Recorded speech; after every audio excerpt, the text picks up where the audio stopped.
చారిత్రాత్మక జమిలీ ఎన్నికల బిల్లు ప్రవేశపెట్టేందుకు లోక్సభ అనుమతించింది. ఈ బిల్లుకు అనుకూలంగా 269 మంది ఎంపీలు ఓటేశారు. ఈ బిల్లుకు వైఎస్ఆర్ కాంగ్రెస్ పార్టీ కూడా మద్దతు పలికింది.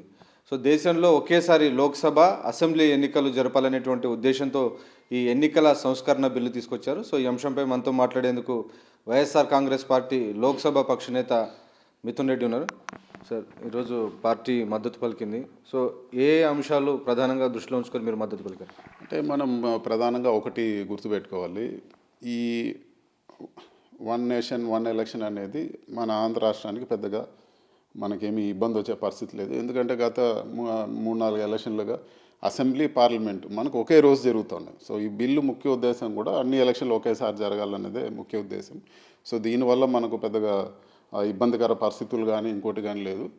కాకపోతే ఈ బిల్లు ఈరోజు జాయింట్ పార్లమెంటరీ కమిటీకి రెఫర్ చేశారు.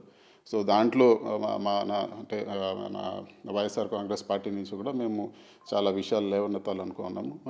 ప్రధానంగా ఒకటి, ఈ పేపర్ బ్యాలెట్ ద్వారా ఇప్పుడు ఈవీఎంలు గురించి నేను మాట్లాడను కానీ, బట్ పేపర్ బ్యాలెట్ విధానం అనేది అన్నీ కూడా డెవలప్డ్ కంట్రీస్ అన్నీ కూడా ఈరోజు పేపర్ బ్యాలెట్ విధానానికి అన్నీ కూడా ఈరోజు అనుసరించే పరిస్థితులు మనం చూస్తున్నాము. అదేవిధంగా మనకి ఇండియాలో కూడా చేయాలని చెప్పి కూడా ఈ పాయింట్ డెఫినెట్గా మేము లేవనెత్తాము.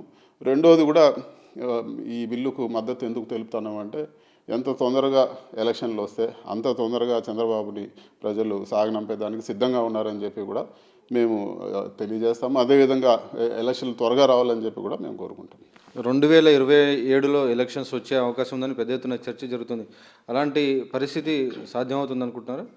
ప్రస్తుత పరిస్థితుల్లో అది మనము అంటే ఖచ్చితంగా చెప్పలేము. ఎందుకంటే జేపీసీలో చర్చించి బిల్లు స్వరూపం ఎలా ఉంటుందో ఒకసారి మనం పూర్తిగా చూసిన తర్వాతనే దాని గురించి మనం మాట్లాడగలుగుతామని చెప్పి కూడా.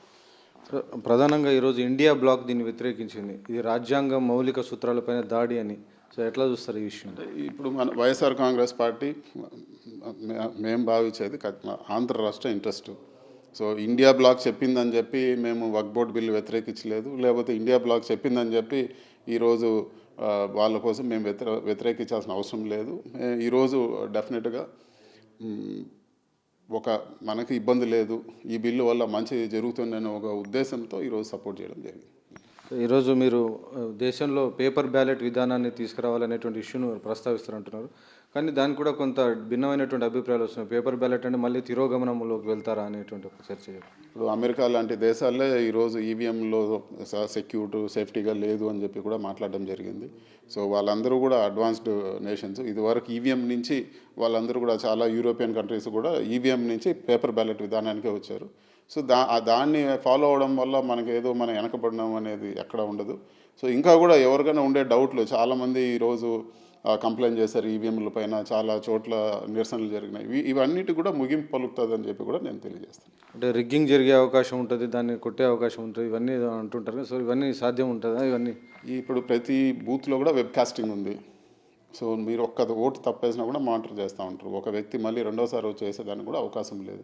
సో ఇలాంటివన్నీ ఒక రీజన్గా కూడా మనం ఆలోచించాల్సిన పని లేదు. రిగ్గింగ్ జరిగితే ఈవీఎం అయినా జరుగుతుంది, పేపర్ బ్యాలెట్ అయినా జరుగుతుంది. బట్ ఇప్పుడుండే ఎలక్షన్ కమిషన్ తీసుకున్న చర్యలు, వెబ్ కాస్టింగ్ కానీ లేకపోతే సెక్యూరిటీ మెజర్స్ కానీ రిగ్గింగ్ జరిగేదానికి అవకాశం ఉండదని చెప్పి కూడా నేను తెలియజేస్తాను. మరొక విషయం, ప్రధానంగా ఇప్పుడు లోక్సభ, అసెంబ్లీలో ఒకేసారి ఎన్నికలు నిర్వహించేలా బిల్లు తయారు తీసుకొచ్చారు. సో మున్సిపల్ ఎన్నికలు, పంచాయతీ ఎన్నికలు మాత్రం వదిలిపెట్టారు. సో మొదట్లో నేను ఇవన్నీ కలిపి చేస్తూ ఉంటున్నారు, మళ్ళీ ఇప్పుడు వీటిని విడదీశారు. అంటే ఇన్సైడ్ ఏంటి, అసలు ఏమనుకుంటున్నారు? అంటే ప్రాక్టికల్గా సాధ్యం కాదు. ప్రపంచంలోనే ఒక రోజు అతిపెద్ద పోలింగ్ ఎక్కడైనా ఒక దేశంలో జరుగుతుంది అంటే అది భారతదేశంలోనే. సో దానికి మళ్ళీ లోకల్ బాడీలు అంటే ఆల్మోస్ట్ 2-3 కెపాసిటీ మనం బిల్డప్ చేసుకోవాలి. అది ప్రాక్టికల్గా సాధ్యం కాదు.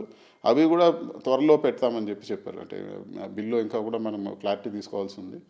సో అసెంబ్లీ, పార్లమెంట్ అవుతానే వెంటనే లోకల్ బాడీస్ కూడా జరిపేసి 5 సంవత్సరాలు పూర్తిగా అడ్మినిస్ట్రేషన్ పైన ఆ గవర్నమెంట్ దృష్టి పెట్టే విధంగా ఉంటుందని చెప్పి కూడా ఆ బిల్లు స్వరూపంలో.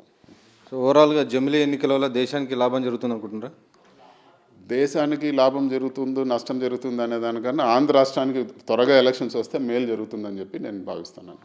మొత్తానికి ఇది వైఎస్ఆర్ కాంగ్రెస్ పార్టీ ఈరోజు జమిలీ ఎన్నికల బిల్లుకు లోక్సభలో మద్దతు పలికింది. మొత్తం 269 మంది ఎంపీలు మద్దతు పలికారు. వైఎస్ఆర్ కాంగ్రెస్ పార్టీ నుంచి 4 ఎంపీలు అనుకూలంగా ఓటేశారు. సో ఈ బిల్లు జాయింట్ పార్లమెంటరీ కమిటీ పరిశీలనకు వెళ్తుంది. ఆ తర్వాత దాంట్లో ఏమైనా సూచనలు, సలహాలు, మార్పులు, చేర్పులు ఉంటే చేస్తారు. వైఎస్ఆర్ కాంగ్రెస్ పార్టీ ఖచ్చితంగా పేపర్ బ్యాలెట్ విధానాన్ని తిరిగి తీసుకురావాలి. ఎన్నికల విధానం పైన అనేక అనుమానాలు ఉన్నటువంటి నేపథ్యంలో తిరిగి పేపర్ బ్యాలెట్ తీసుకురావాలి. అధునాతనమైనటువంటి పాశ్చాత్య దేశాలు కూడా పేపర్ బ్యాలెట్ను లో ఎన్నికలు నిర్వహిస్తున్న నేపథ్యంలో దాన్ని ముందుకు తీసుకెళ్లాలని వైఎస్ఆర్ కాంగ్రెస్ పార్టీ డిమాండ్ చేస్తుంది.